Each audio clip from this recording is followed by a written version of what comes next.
Assalomu alaykum. Flyvastok aviakassasini kuzatuvchi qadrli obunachlar, aziz xaridorlar. O'zingizlar ko'rib turgandek kecha aytib o'tdim, Sahrivaga borib, Sahrivadan video qilaman deb. Do'stlar, ko'pchilik akalarimiz bilishmaydi.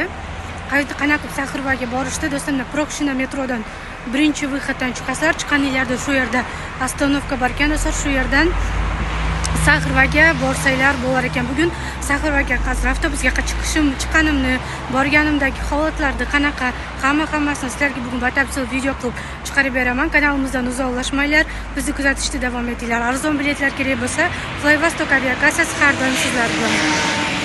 Do'stlar, shu metrodan chiqqaninglarda o'sha ostanovka turibdi, keyingisida MSK 2 degan Sahrivaga borar ekan. O'zi metrodan chiqqaninglarda hammasini ko'rsatib qo'ygan.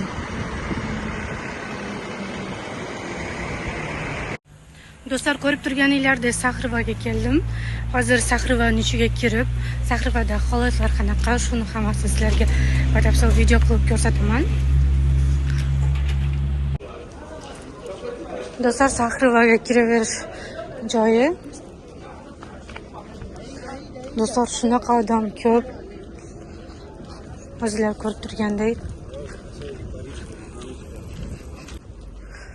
Do'stlar, Sahrivaning kiraverish holatlari.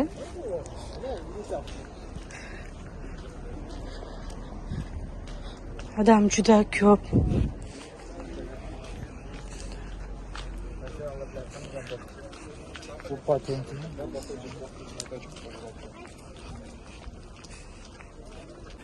Do'stlar, kelganinglarda выход deb выходlarigacha yozib qo'yibdi.